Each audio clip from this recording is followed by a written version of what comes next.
যতীনবাবু তার মামার সঙ্গে দেখা করতে গেছেন। তোমরা খেতে বসে পড়ো, আবার কখন বেরিয়ে পড়তে হয় কে জানে।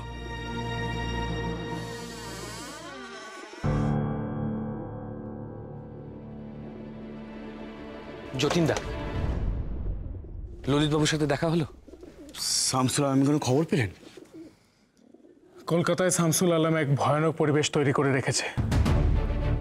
শামসুল একজন স্বদেশীকে এখানে আটকে রেখেছিল, খুব মেরেছে, অমানবিক অত্যাচার করেছে, কিন্তু শত চেষ্টা করেও একজন স্বদেশীরও নাম বার করতে পারেনি। তারপর তারপর কি হলো? ওকে কি ছেড়ে দেওয়া হয়েছে? ও কেমন আছে? এ কেমন প্রশ্ন করলে তুমি অনুদিদি? ছাড়া কি পায়? ছাড়া যদি পেত তাহলে তো ইংরেজরা আর ওই শামসুল মুকুন্দের মতো ইংরেজদের চাকররাও মানুষই হয়ে যেত। নরকের কীট ওরা, মিথ্যে মামলায় ফাঁসিয়েছে ওকে। মামা বলছিল ওই মামলারই আজ শুনানি আছে কোর্টে। তাহলে তাহলে আজকেই তো সেই দিন। আজকেই শামসুল আলমকে শেষ করে দিতে হবে। যতীনবাবু, আপনি তো কলকাতার পথ ঘাটছিলেন, চৌরঙ্গিটা কোন দিকে ওটা দেখিয়ে দিন না। বলে দিচ্ছি, এদিকে এসো, ভালো করে দেখবে।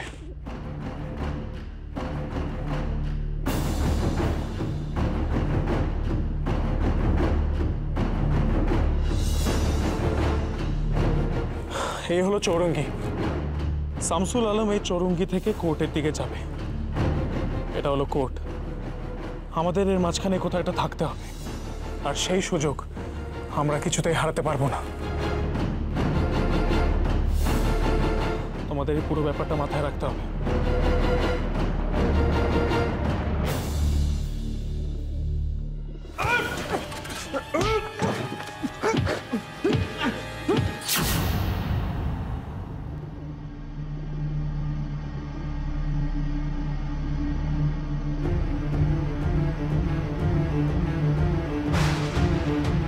অনুদিদি,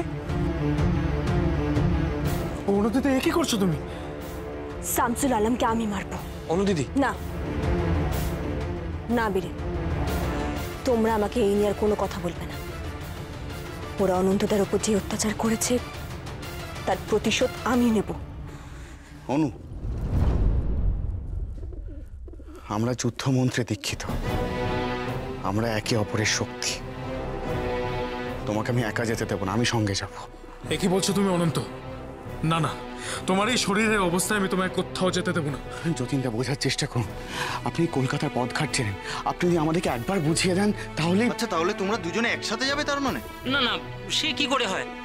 তোমরা দুজনে একসাথে গেলে আমরা এখানে কিছুতেই নিশ্চিন্তে থাকতে পারবো না। যতীনদা, যতীনদা, আমরা সবাই যাব।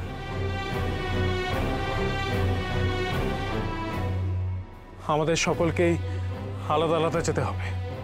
তাহলে এই বাড়ি থেকে আমরা একসাথে বেরোলে এমনভাবে বেরোতে হবে যাতে বাড়িওয়ালা মনে করে আমরা অনন্তকে ডাক্তারের কাছে নিয়ে যাচ্ছি। যতীনদা, নরেন, অমর, চলো সবাই।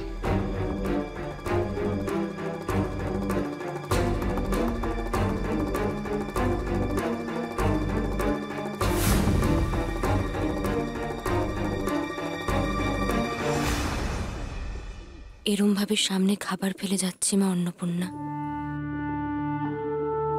তুমি দেখো আমরা যেন শত্রু শেষ করে ফিরতে পারি। বন্দে মাতরম।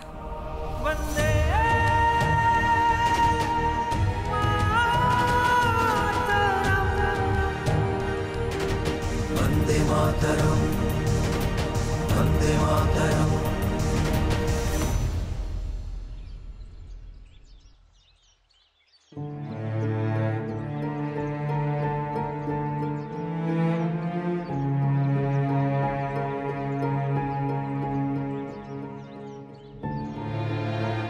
এই গাছতলার বেদিতেই তো মহারাজ বসেছিলেন, কোথায় গেলেন?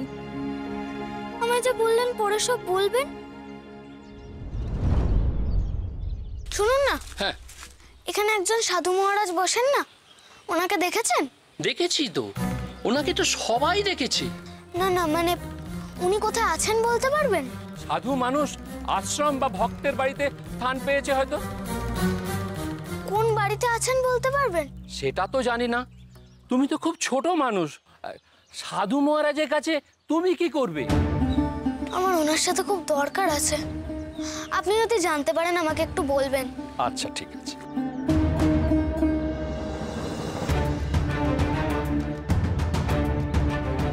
শুনুন না, এখানে যে সাধু মহারাজ বসেন ওনাকে দেখেছেন? দেখেননি?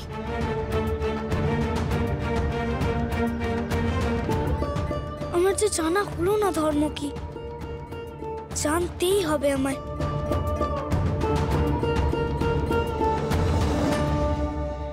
সুভাষটা এখনো এলো না, ও তো এরকম দেরি করবার ছেলে নয়। আর সুভাষ স্কুল কামাইও করে না। নন্দ, তোমরা দুজন একসাথে স্কুলে আসো না? হ্যাঁ, স্কুলে আসার পথে যেখানে সুভাষ রোজ দাঁড়িয়ে থাকে সেখানে আমি অনেকক্ষণ অপেক্ষা করেছিলাম, কিন্তু এলো না তো। কোনো কাজে গেছে নাকি? কাজ? কিন্তু সুভাষ যে বলেছিল আমরা যা করব দল বেঁধে করব। শরীর খারাপ করলো না তো?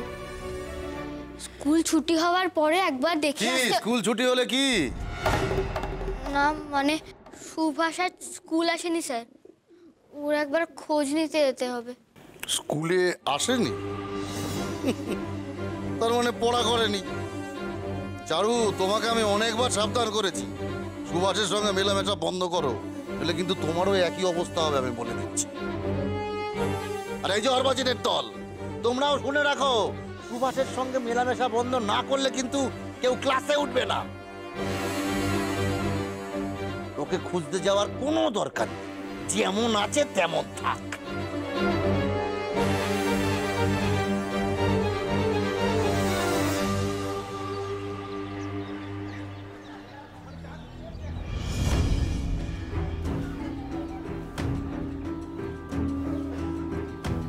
ব্যাস ব্যাস ব্যাস, এখানেই দাঁড়াও। অনুদিদি, ভালো করে বুঝে নাও, কলকাতার পশ্চিমে হচ্ছে গঙ্গা, সেদিক থেকে পালানো সবচেয়ে সুবিধা হবে। গুলি চালানোর পরেই পুলিশের ঘোর কাটার আগে আমাদেরকে গা ঢাকা দিতে হবে। শামসুল মনে হয় না এখানে ছদ্মবেশে আসবে, আমি ওকে ঠিক চিনতে পারবো। অনু, তুই পারবে তো এটা? কাজটা কিন্তু বড্ড ঝুঁকির। আগে শামসুলকে মারবো, তারপর নিজেকে গুলি করব। তবু প্রাণ থাকতে ধরা দেব না। যতীন বাবু, কোন বাড়িটা? মামা তো এই বাড়িটার কথাই বলেছিলেন।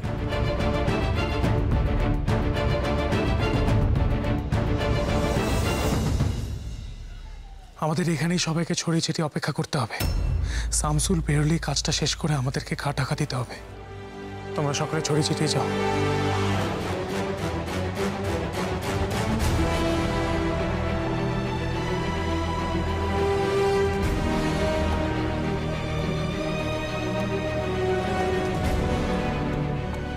আচ্ছা যতীনবাবু, অন্য বাড়ির সামনে পুলিশ দাঁড়িয়ে আছে কেন?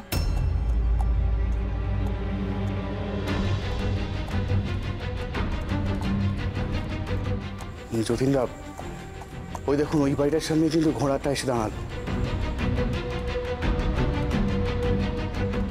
শামসুল আলম ওই বাড়িটাতে আসেনি তো? মামা তো এই বাড়িটার কথাই বলে দিয়েছিলেন। ঠিক আছে, আমাদের দুটো বাড়ির উপরে নজর রাখতে হবে।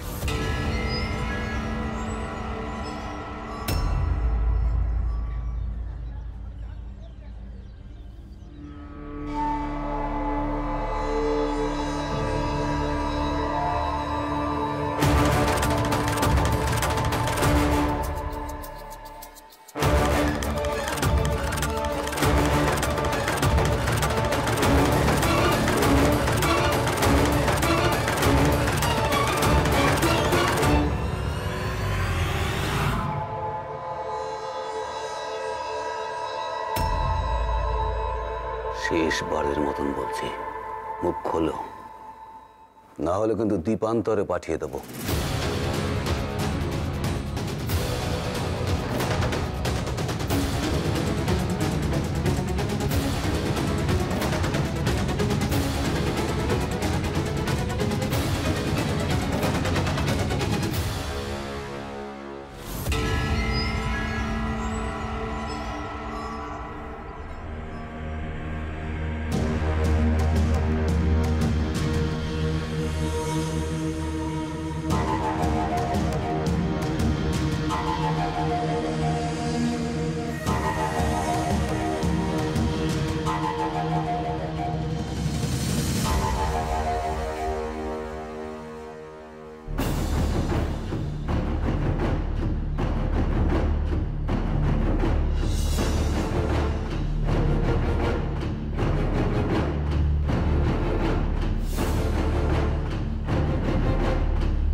এই সুযোগটা কাজে লাগাতেই হবে অনুদিদি, পারতেই হবে, তোমাকে পারতেই হবে।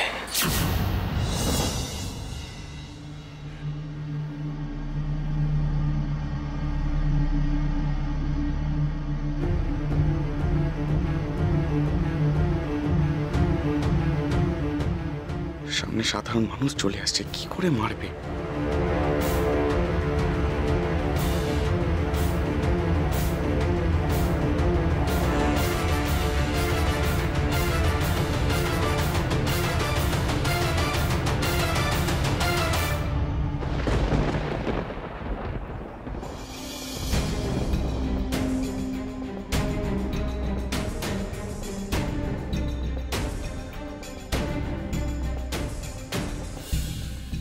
দাদা।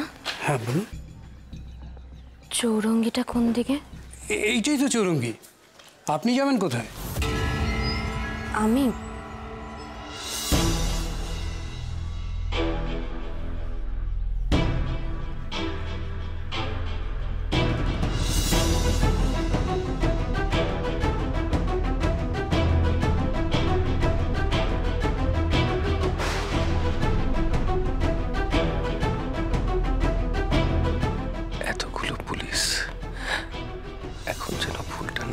অনুদিদি,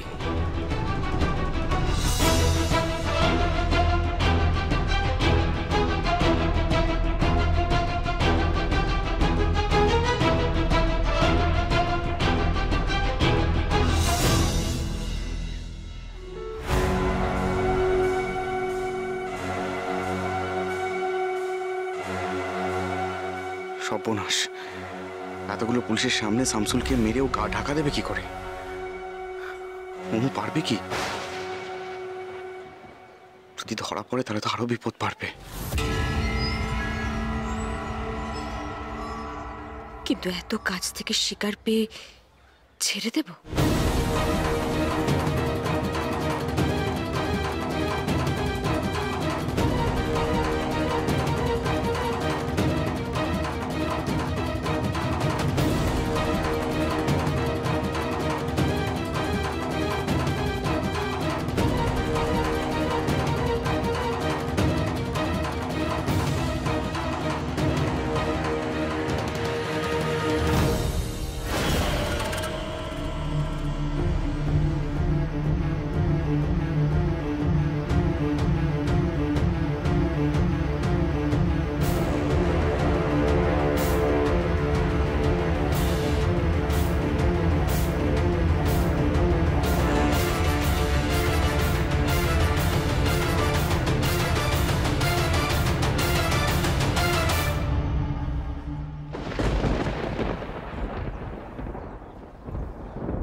বলুন, আপনি কোথায় যাবেন?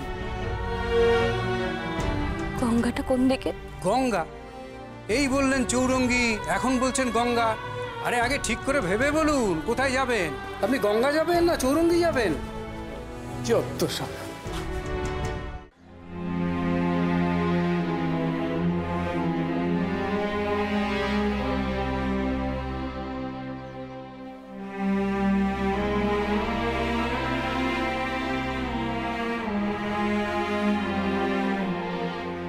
দিদি,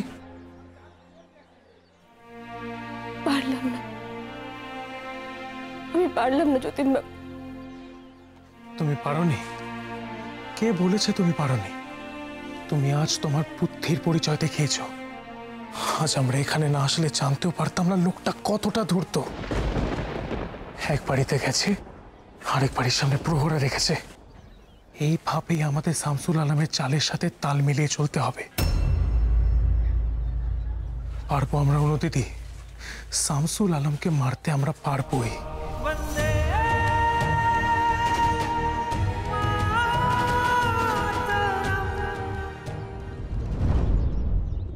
কি তুমি এখানে কেন খাবার বাড়ছো? দেখো বিভা, আমি আর তোমাদের সকলের সঙ্গে বসে একসাথে খাবো না। বিভা, আমি আগের দিনই লক্ষ্য করেছি, আমি সকলের সাথে বসে খেলে সবার আমায় দেখে ভীষণ অস্বস্তি হয়। এটা তুমি কি বললে দিদি? সকলের কেন অস্বস্তি হবে? সকলের কষ্ট হয় তোমার জন্য, তুমি এভাবে গুটিয়ে থাকো বলে। দিদি, তুমি এত মাছ খেতে ভালোবাসতে, মাছ ছাড়া নাকি খেতেই পারতে না। আর দেখো এখন কিভাবে খাচ্ছ। বাবা মশাই সে কথা ভেবে কষ্টে এখন মাছ মুখে দিতে পারেন না। সেটা অস্বস্তি নয়। তুমি যদি আমাদের সকলের সঙ্গে বসে পেট ভরে খাও, তুমি দেখো, আমার কথা শোনো, একটা সময়ের পর এটা স্বাভাবিক হয়ে যাবে। কি হয় দিদি, একসাথে বসে খেলে কি হবে?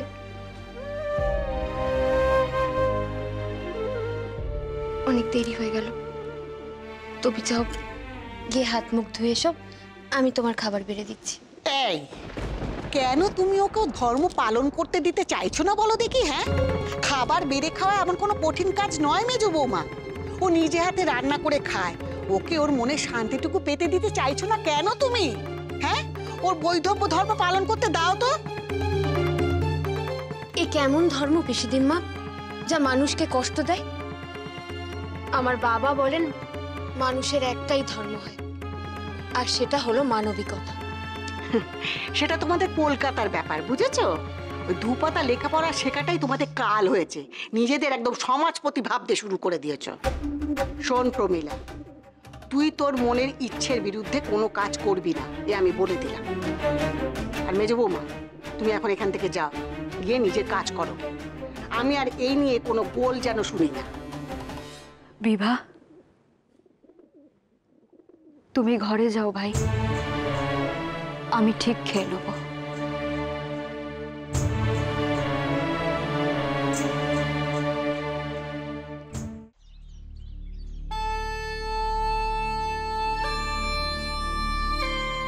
আমি তো এখানে প্রতি সন্ধ্যায় ধ্যান করতে আসি।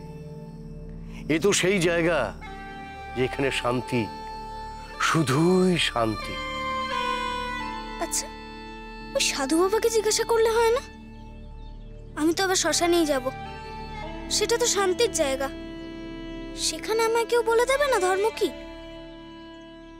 সুভাষ, সুভাষ, তুমি আজ স্কুলে আসোনি কেন? আমরা তো তোমার বাড়িতেই যাচ্ছিলাম তোমার খোঁজ নিতে। তা তুমি এখন কোথায় যাচ্ছ? কি হয়েছে সুভাষ, বলো আমাদের। তুমি তো বলেছিলে এবার থেকে আমরা সব কাজ একসাথে মিলে করব। এই কাজ কি সকলে মিলে করা যায়? আমার মাথায় একটা প্রশ্ন জেগেছে, আমি এই প্রশ্নের উত্তর খুঁজে বেড়াচ্ছি। ধর্ম কি? কি শুনলে গো?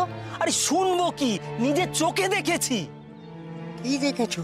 সামনে একজন সাধু বাবা এসেছেন, বুঝলে, আর তিনি নাকি হাওয়ার উপরে বসে আছেন।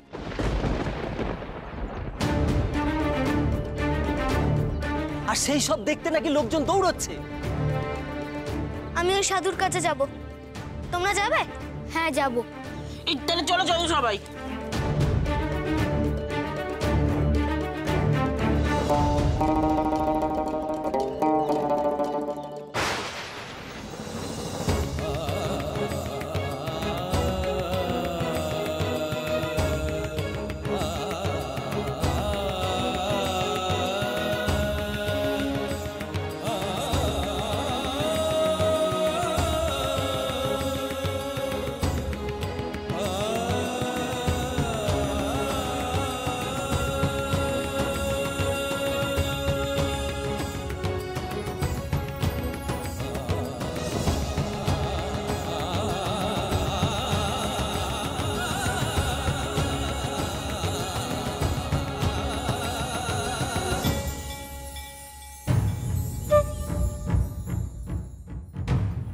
ইনি তার মানে আসল সাধু, না হলে এরকম করতে পারে না।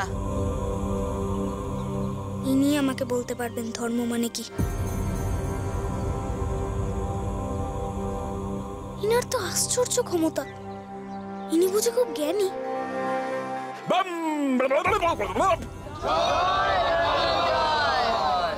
বাবা আমার ছেলেটার খুব জ্বর বাবা। আমার মা 3 দিন ধরে উঠছে না সাধু বাবা। কৃষ্ণ দ্বাদশীতে সব ঠিক হয়ে যাবে, এখন কেবল অপেক্ষা। কি করে উনি হাওয়ায় ভাবে বসে আছেন বলতো? খুব জ্ঞানী মনে হয়, তাই এমন পারছেন। ঠিক বলেছে চারু, ওই মোহন মহারাজের আশ্রমে আমি দেখেছি যারা যারা যোগাভ্যাস করেন তারা অনেক কিছু করতে পারেন। নন্দ একবার চল তো, গিয়ে দেখে উনি কিভাবে হাওয়ায় বসে আছে।